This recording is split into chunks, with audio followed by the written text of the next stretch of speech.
over here. He's going to grab a picture. We'd like your best cheering, going insane, happy that we were Gold Eco School. Ready? Go!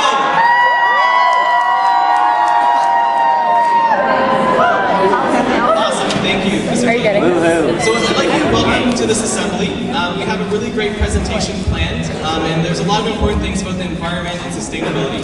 So the presentation is from We Canada. It's a nationwide movement for Canadian leadership in sustainable development at the United Nations Conference on Sustainable Development, also known as the Earth Summit 2012. Supported by the Canadian Earth Summit Coalition, We Canada now counts 80 volunteers, veteran sustainability advocates, and 30 research, grassroots, and academic organizations across the country that are mobilizing Canadian civil society for the upcoming Earth Summit 2012. So it's my pleasure to introduce Victoria Wee, and she is We Canada's Youth Engagement Director and the lead organizer for the cross-country tour. So Toronto marks the 10th city in a 2-month tour, all the way from Newfoundland stretching to British Columbia. So please join me in welcoming Victoria to Cedarbrae.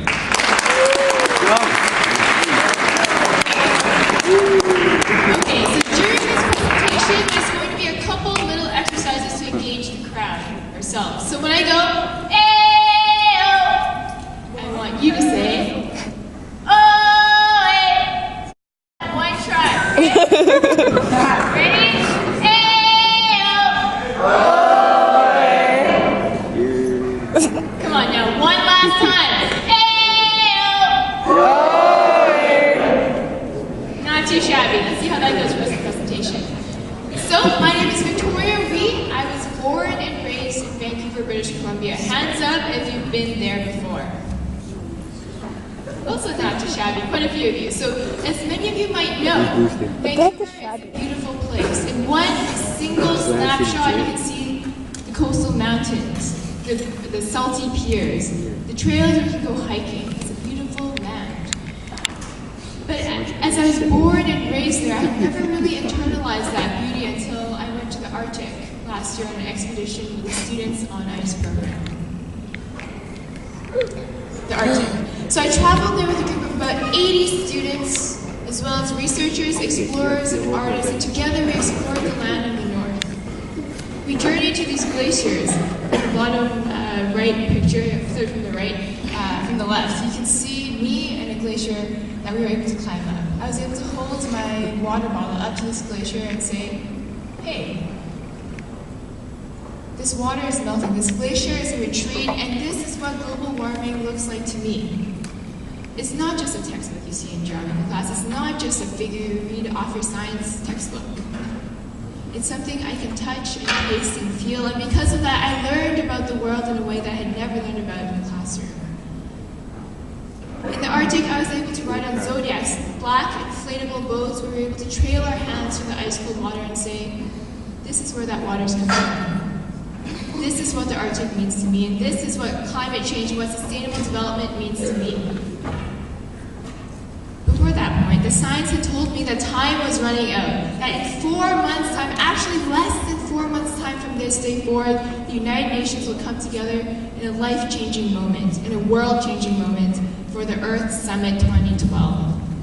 And I was able to say, this is what sustainable development looks like to me. And when I looked at the Arctic in 2020, I wasn't sure I liked the trajectory it was going in. I saw these glaciers in retreat, I saw species in retreat, I saw the friends and the neighbors that I made in the Arctic in these northern indigenous communities under attack. And not just under attack from being separated from the rest of the Canadian population in the southern part of Canada, but also attack from the harmful UV rays that are going through the ozone holes. They were under attack, their culture was under attack, and the north was under attack. So when I turn to you, I want you to go through a thinking exercise right now.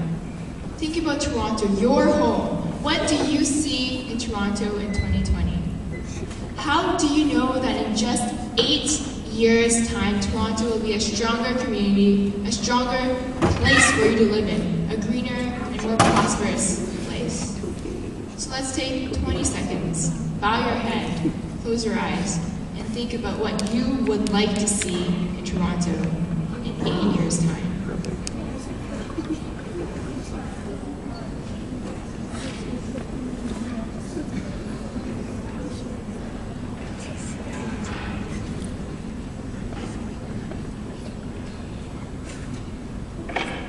Right now, We Canada, a nationwide initiative for sustainable development and pushing for Canadian leadership at the UN Conference on Sustainable Development this upcoming June. We are on a cross-Canada tour.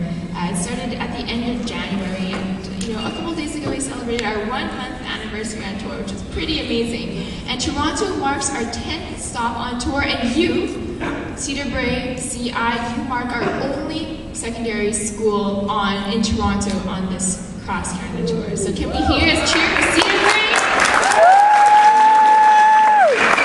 We undertook this initiative because we believe that this event, the Earth Summit 2012, has the potential to bend history, to change the path that we as humans are embarking on. And we believe that we can bend this future toward a brighter, greener, and more economically prosperous and green future.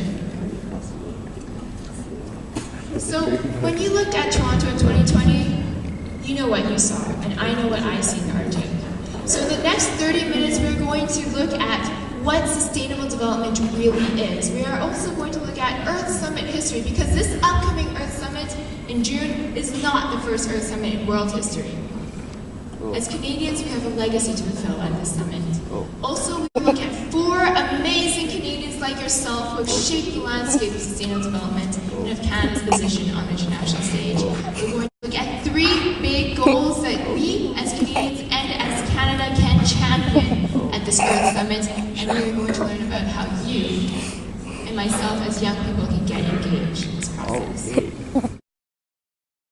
Sustainable development, what is it? So the United Nations defined this in 1987 in the Brundtland Commission as development that meets the needs of current generations without compromising the ability of future generations to meet their own needs. Kind of a mouthful. Let's break it down. So 2 key phrases: current generations, future generations. Current generations being us, the parents, ourselves, our siblings.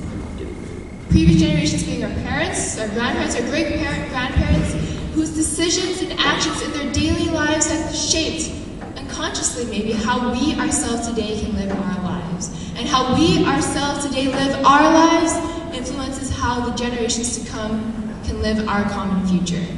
Because that's what it is, our common future. And we're shaping it today. Whoa. So generations, the key word there. That's a measurement of time. So, Disney. Who has seen The Lion King? A lot more than have traveled to Vancouver. Pretty awesome. So in The Lion King, you might have heard Hakuna Matata, the circle of life. And again, it's about that trajectory of time. What else is important about this definition of sustainable development? Also the idea of compromising the ability of future generations to meet their own needs. Idea of needs versus wants. What are some needs we have in our life? It can be defined as the fact that no matter if you're born 5,000 years ago or 5,000 years to come, that we are going to need to function, to survive. What are some needs we have in our lives? We have water, shelter, food. What are some wants we have in our lives? iPhone. I see some cell phones out in the crowd. Those are some wants. Big bass. Lexus. Alexandra, the co-founder of We Canada, says Lexus. Different types of phones. Those are some wants versus some needs. It's important to weigh those when we consider sustainable development. It's okay as well to know that it's okay to live a good life. It's okay to have computers, Lexuses, Lexi, whoever that is in plural. It's okay to have those things. To have computers, watches, cell phones. It is okay to live a good life, but it's also important to define what that good life entails. Sometimes I see myself in my daily life working out of a computer, strapped onto a bus somewhere in the world, just typing away. And sometimes I leave the computer charger strapped into the wall 24/7. And then I realize, what am I doing? I'm traveling across the country to speak to young people like myself about sustainable development, to speak to them about living a good life that also means a good future for the world. And yet there are little things that we can do in our daily lives to change this, to shape our common future the way we want it to. So sustainable development, pros and cons. What are some types types of good sustainable development. Renewable energies, you might have thought of that when you thought about 2020, Toronto. Types of renewable energy. We have solar power, geothermal power, hydropower, wave power. Let's focus in on one of them.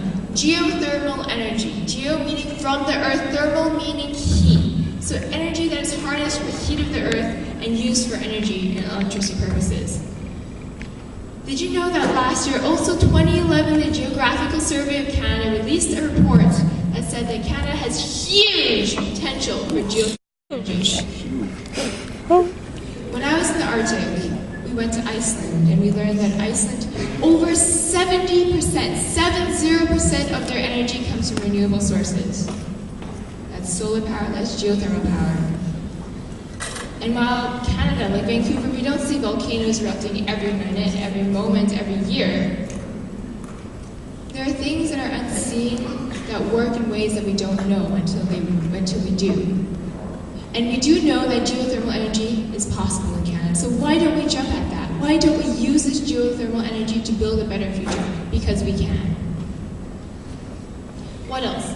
It's also important to realize that sustainable development is not just about the environment. It's not about green things and reusing and reducing, recycling. It's also about social factors. It's about economic factors. It's about high employment. It's about education. Right now we're in a school. Sustainable development is about passing knowledge on, current generations, future generations, previous generations, current generations. About passing that knowledge on for a better future. Education. What are some types of unsustainable development? We mentioned water as a form of needs in our lives. What about the mismanagement of water supplies? In this photo on the bottom right, you can see a boat that is in the middle of this barren landscape. It's salty. So that white fluff you see over there, it's not snow. It's not ice, and it's not cotton fluff. It's salt. And that's because this area is a place called the Aral Sea. It's a place between Uzbekistan and Kazakhstan. And this place, the Aral Sea, was once the 4th largest inland sea in the world. And in this picture, you see this rusted, old boat, abandoned, lifeless, no plants, no people around it. And a sea that is not a sea. And that's because before the Soviet Union, there was a lot of cotton farming in this area. And the 2 rivers that fed water into this Aral Sea were diverted for agriculture. Not a bad thing to do, right? We want food, we want water, but it's also about, remember, that good life, how we use it, and to what extent. So basically, the Aral Sea, it shrunk, and it shrunk, and it shrunk until it became the barren wasteland it is today. This wasteland, now the societies that lived around it have had to move away. The fish that lived in the sea, the plants, they're all gone now. The salt has poisoned the land, and now the world is trying to work out some solution to use this place again for a positive, flourishing land. But what if 50 years ago, 100 years ago, 200 years ago, we had thought about a land, a future in this Aral Sea, and protecting this Aral Sea from unsustainable uses of development? So as you look into the future, as you look into Toronto, what do you see and how can we make this happen? So sustainable development. Let's move on to the United Nations conferences on sustainable development. Again, the one that's coming up this June is not the first one. And before we start with the first Earth Summit in 1972, let's backtrack a bit into the 1970s and learn about what the world was like. First of all, no internet. For those of you on your cell phones right now, which you should turn off, check your email, you can't check your Facebook, you can't check your Twitter, and you can't even research homework on the internet because it did not exist. Imagine a world where we're not plugged into the social media outlets. Imagine also that in 1969, a year before the 1970s, the first Earth Day was held in San Francisco, the first emergence of green thought, of people coming together to realize what a green future we could have. What else happened in the 1970s?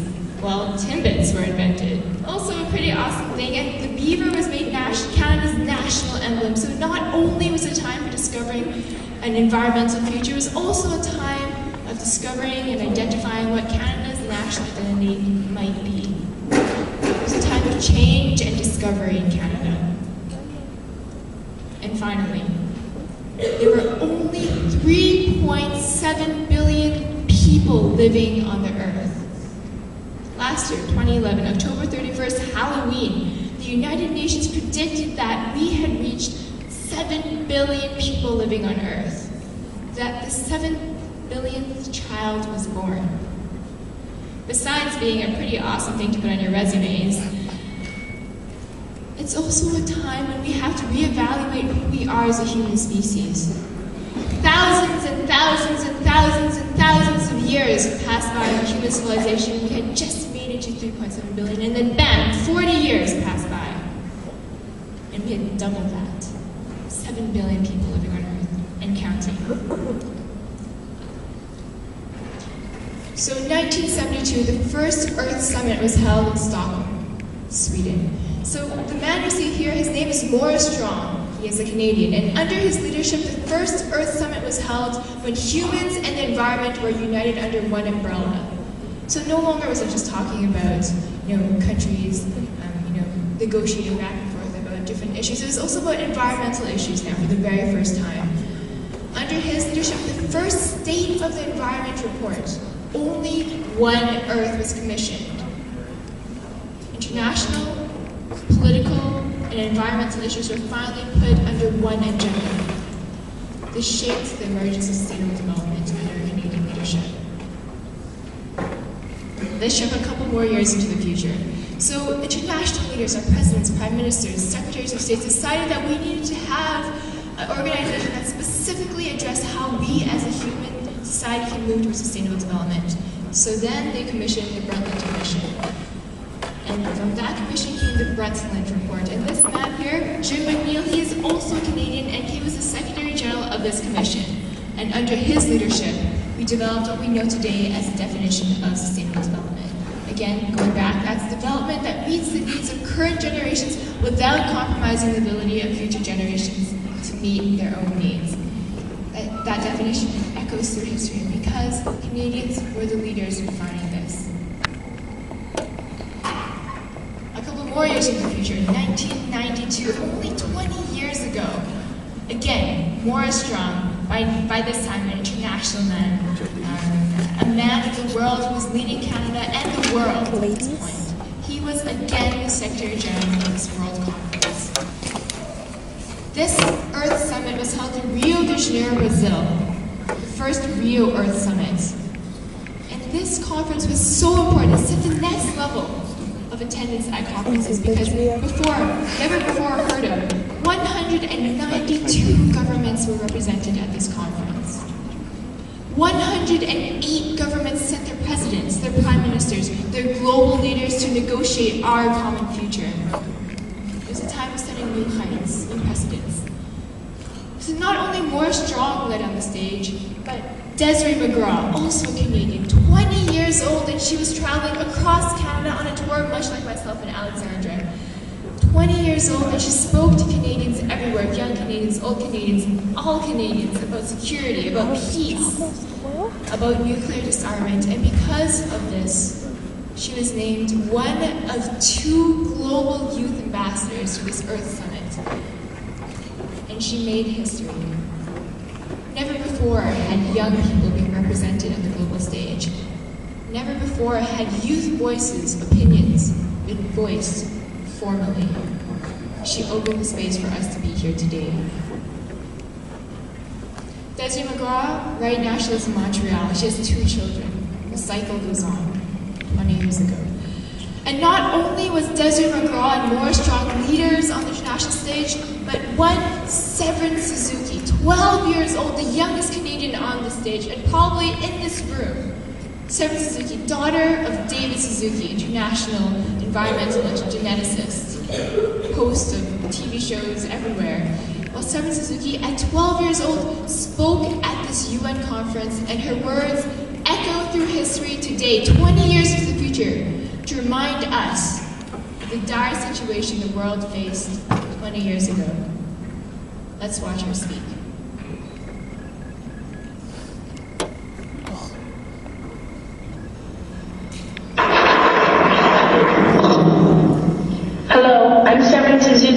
speaking for ECHO, the Environmental Children's Organization. We're a group of 12 and 13-year-olds trying to make a difference. Vanessa Seti, Morgan Geisler, Michelle Quigg, and me. We've raised all the money to come here ourselves, to come 5,000 miles to tell you adults you must change your ways. Coming up here today, I have no hidden agenda. I am fighting for my future. Losing my future is not like losing an election or a few points on the stock market. I am here to speak for all generations to come. I am here to speak on behalf of the starving children around the world whose cries go unheard. I am here to speak for the countless animals dying across this planet because they have nowhere left to go. I am afraid to go out in the sun now because of the holes in our ozone. I am afraid to breathe the air because I don't know what chemicals are in it. I used to go fishing in Vancouver, my home, with my dad, until just a few years ago we found the fish full of cancers. And now we hear of animals and plants going extinct, every day vanishing forever. In my life, I have dreamt of seeing the great herds of wild animals, jungles and rainforests full of birds and butterflies. But now I wonder if they will even exist for my children to see. Did you have to worry of these things when you were my age? All this is happening before our eyes, and yet we act as if we have all the time we want and all the solutions. I'm only a child, and I don't have all the solutions. But I want you to realize, neither do you. You don't know how to fix the holes in our ozone layer. You don't know how to bring the salmon back up a dead stream. You don't know how to bring back an animal now extinct. And you can't bring back the forest that once grew where there is now a desert. If you don't know how to fix it, please stop breaking it.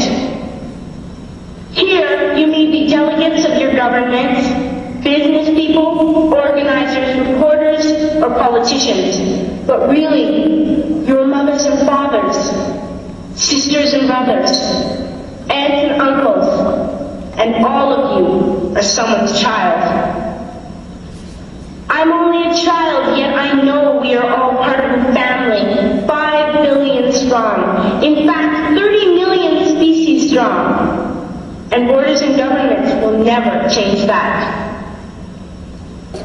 I'm only a child, yet I know we are all in this together and should act as one single world towards one single goal. In my anger, I am not blind, and in my fear, I am not afraid of telling the world how I feel. In my country, we make so much waste. We buy and throw away, buy and throw away, buy and throw away, and yet northern countries will not share with the needy. Even when we have more than enough, we are afraid to share. We are afraid to let go of some of our wealth. In Canada, we live the privileged life, with plenty of food, water, and shelter. We have watches, bicycles, computers, and television sets. The list could go on for 2 days. 2 days ago, here in Brazil, we were shocked when we spent time with some children living on the streets. This is what one child told us. I wish I was rich.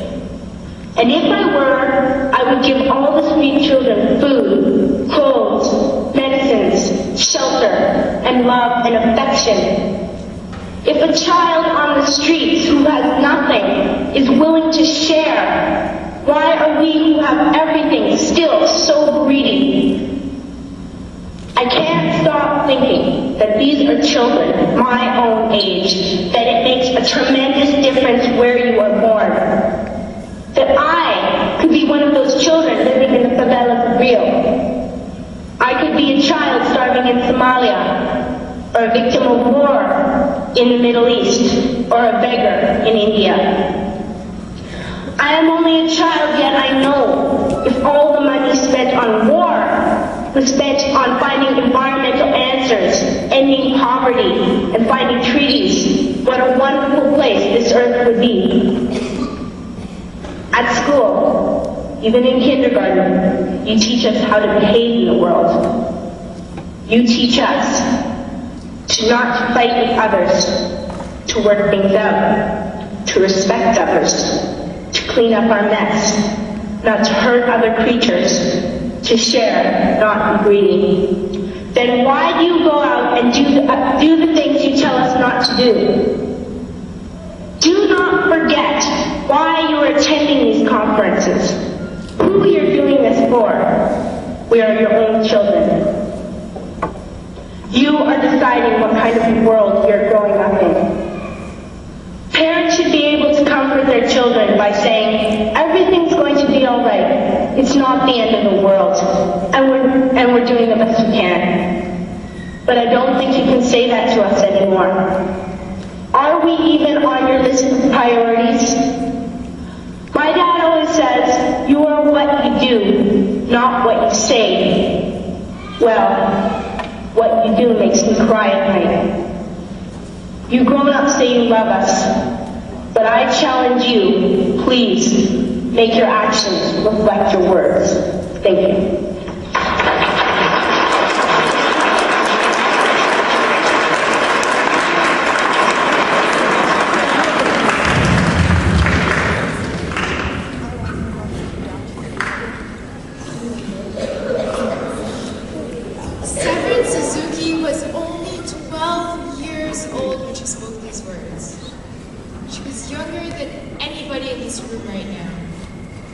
Not me. But listen closely to what she said. Remember what she said. She mentioned holes in the ozone layer. She mentioned salmon that could no longer swim upstream. She mentioned pollutants in our atmosphere. She mentioned many more things that were happening 20 years ago, and think about the fact that they are still happening today. Hold up one finger if you believe that, in general, the global solutions for sustainable development, state for sustainable development has improved. Hold up two fingers if you believe that things have stayed the same, that we're about where we were 20 years ago in sustainable development. Now I want you to hold up three fingers if you believe that many of the world's problems have worsened. Now look around the room and keep your hands up. Finger one, finger two, finger three. Does he want me to? Shit, guys, be more productive. So what are we going to do about this? What are you going to do as the next generation that stands for action and change? What will you do? What kind of a Same role thing will you do. play to shape your own future and the future of generations to come? Earth is a floating spaceship. Food, water, energy, those don't just come out of nowhere. They come from places and they affect others. And the others affect the next. And the world, it's full of stories, but remember, the stories, they are all one. So turn to the person beside you. Shake their hand. You know what? Shut up. Pat them on the back. Don't pat me on the back. Okay, pat me on the back. Now turn out front. Wait. So that, Never mind. that's simple. I failed. You know, reaching out to another, shaking their hand, There. patting them on the back, those were all things that show that our lives are interconnected, how we can affect the Good, other, and the other Kendra. can affect the next.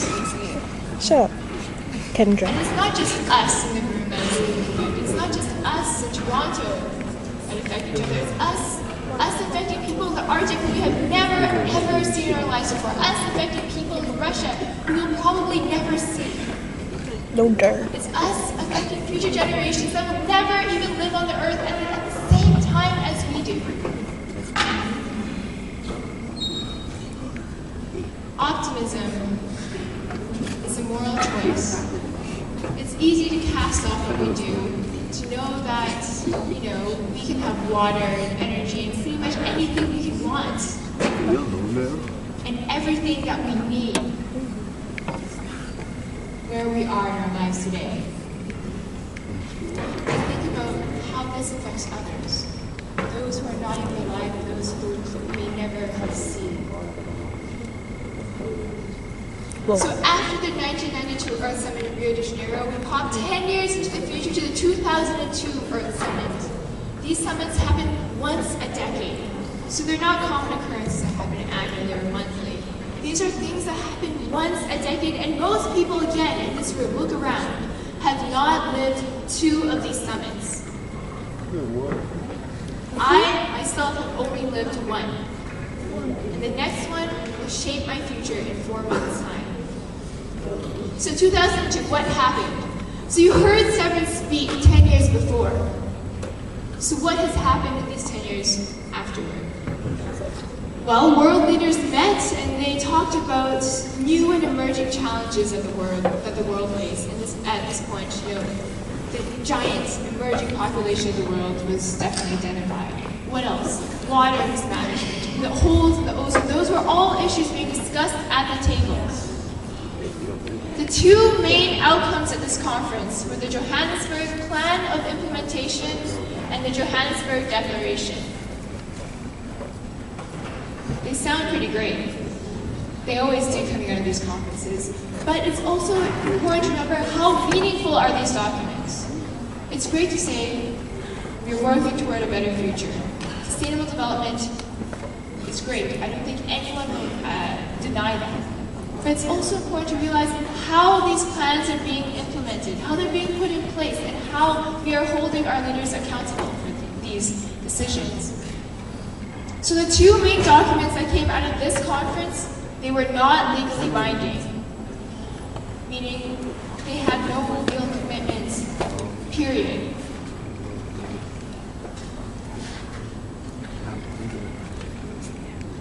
Another thing that's really important to note is that our leaders, developed countries at these conferences, the leaders of those countries did not show leadership, and that was, you know, internationally recognized at the conference, and something that was identified mostly by developing nations that were drowning in floods, that were being parched, dying because there was no water for them.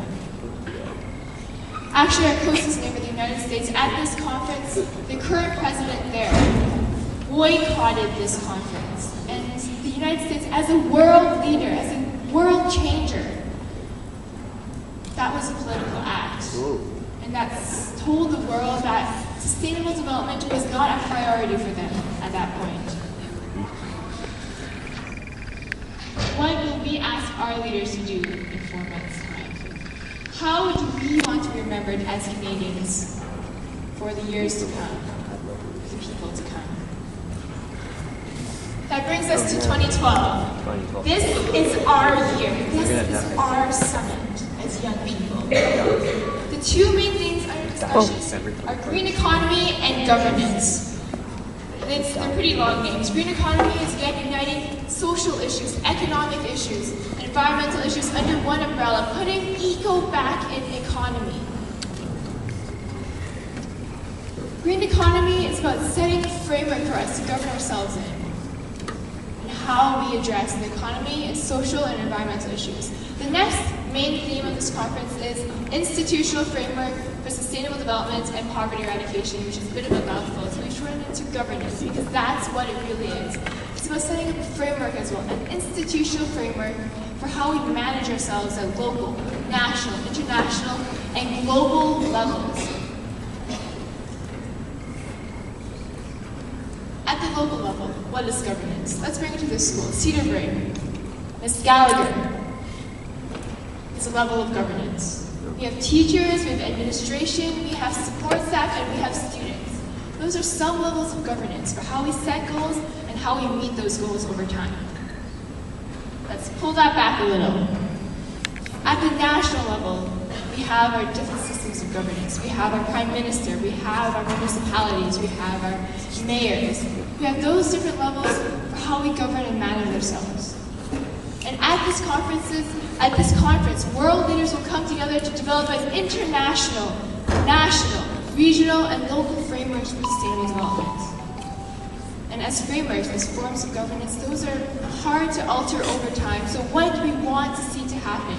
Again, think about the future that you want.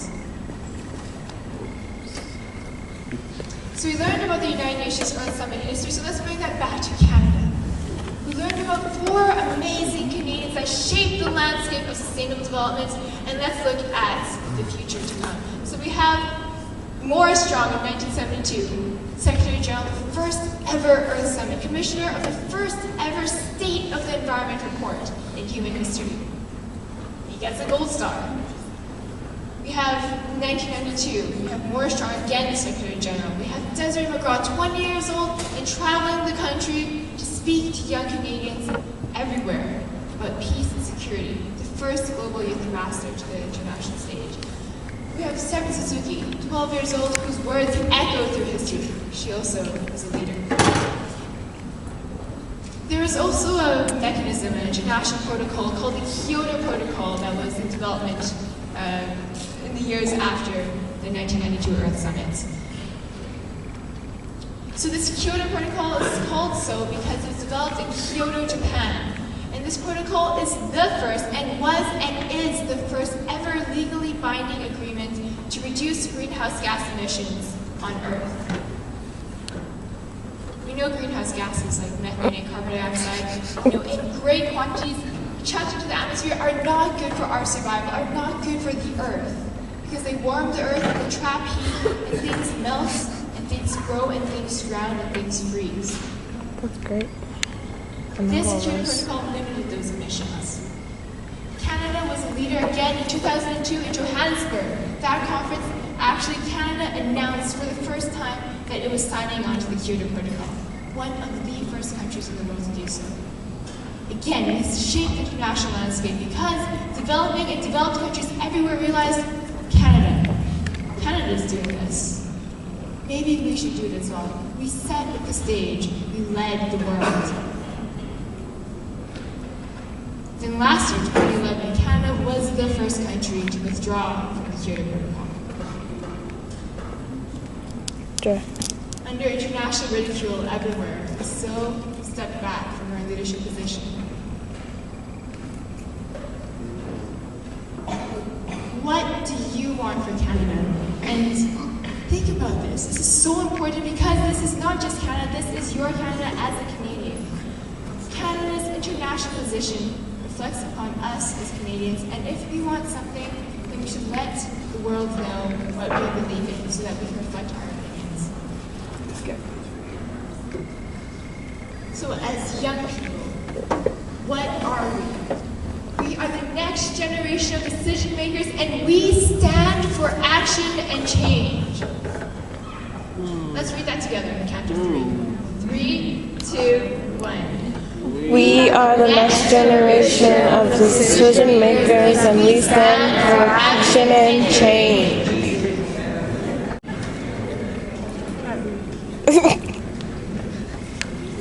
This document, this quote came from the Bandung Declaration, which was written at the United Nations Conference on Children and Youth just last year, September 2011. Over 1,400 young people from all over the world met in this one city to form this document. And it is submitted by the Indonesian government to the negotiating document at the Earth Summit in 4 months' time. This is the official youth position. We are the next generation of decision makers, and we stand for action and change. What do we stand for? What do you stand for? It's up to you to decide. And one example for that expresses the power, the inspiration, and the potential of youth is demonstrated by this simple picture up here. It spells the word youth. And what spells that word youth? But youth. 1,500 young Sri Lankans came together on one field, organized by just 5 other young people, to form the world's largest human mosaic in human history. This moment in history made the Guinness Book of World Records last year. Imagine Sri Lanka, a country that is still in development. 1,500 people banding together for one common goal. So earlier today, I asked someone, how many people go to Cedarbrae? I had to figure about 1,300 people. This is 1,500 people. And most of you come from different feeder schools in Toronto, maybe different elementary schools, different middle schools. You have siblings, you have parents, you have connections around the city. I'm sure that together as a community, as a school, you can break that 1,500 figure. Together, you can make the next world record. And maybe it's not just this. Maybe this isn't what you want. Maybe you want to champion your own project. Maybe you want to write a declaration to the Arctic Council. Maybe you're inspired by the Arctic. Like myself, maybe you want to have an international, national composting program in all schools in Canada. Why not? You can do that. We are the next generation of decision makers, and we do stand for action and change. And not just later. We stand for action and change today, right at this moment. Fine. So what are some concrete actions that you can take from today going forward into the future? What? Send a letter to your leaders. What you want in 2020, what you want in 2040, what you want in 3000. Send a letter to your leaders, to your Prime Minister, to your Minister of the Environment, to your MP, to your leaders, to let them know what you want. Don't just keep it inside and think about it, but let the world know, because only then you can find other people who have common ideas and make this change happen in the way that you want it to. What else can you do? You can organize an Earth Summit dialogue. So as We Canada, as the Canadian Initiative for Sustainable Development, we have developed toolkits that we give to you to organize these dialogues. Maybe you can have a potluck on Saturday evening with friends, Potluck. with colleagues. Well, then organize this dialogue. Talk to each other about goals that we can have for Canada. Talk to people about what you want. Talk about fair trade. Talk about measurements for development. Talk about what projects you can organize. What else can you do? We can coordinate a global day of action here in Toronto. Rio Plus 20. Internationally, there's talk of organizing one day in June, maybe June 19th. We're still talking about it, that everyone in the world, all over the world, can organize a different project as a global day of action. Why don't you do that here in Toronto? On this cross-Canada tour, we have identified people who have come up to us at the end and said, yes, I want to do this project. I will do this for my city. And we've given them materials, we've talked back and forth. So why don't we plant this seed here in this school for you to do that project? Because after all, this is the future that we want. So basically, I can't plant this anywhere. Conference after conference after conference have passed, and a lot of the world's problems have remained the same. So many of you world changers might leave this room thinking, what if this does not work? What if this doesn't work? What if After all, shut up? people before us, things before us, events before us, conferences before us, a lot of these problems remain. But if there's one thing that you take with you, leaving this room, remember that optimism is a political act. That optimism is a way that we can provide change. Silence does nothing.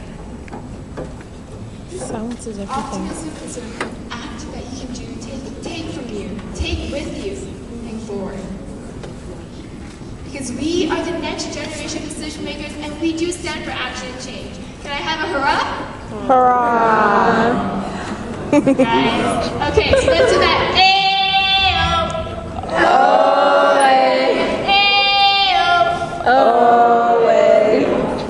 Not too shabby.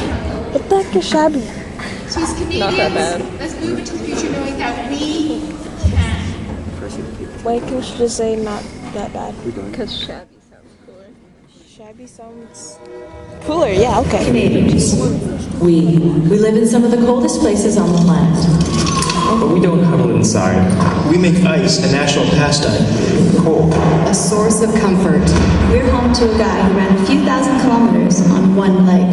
We built an arm that grabs satellites out of space. We look at tree sap and think, That might be great on pancakes. we put peace before war. Health before profit. Us before I. We before me. And we always find a way. Because we can. And can is Canadian. The Earth needs Canada. Because we always find a way. And now we'll find ways to make a difference. We can tell a friend. Talk to a neighbor. Or email leaders who represent us, but could do better to Don't reflect email us. We can bring our own life. Support fair trade. Walk instead of drive. We can design better cities. Decrease inequality. I Create an economy built to last longer than quarter to quarter. We can create a better world for our children, so one day they're inspired to create a better one for theirs. Too young to have We children. can be living, breathing examples to the rest of the world. And we can be the voice of change at Earth Summit 2012. Let's show the world what we can do. What Canada can do. We can. We can. We can. We can. We can. Canada.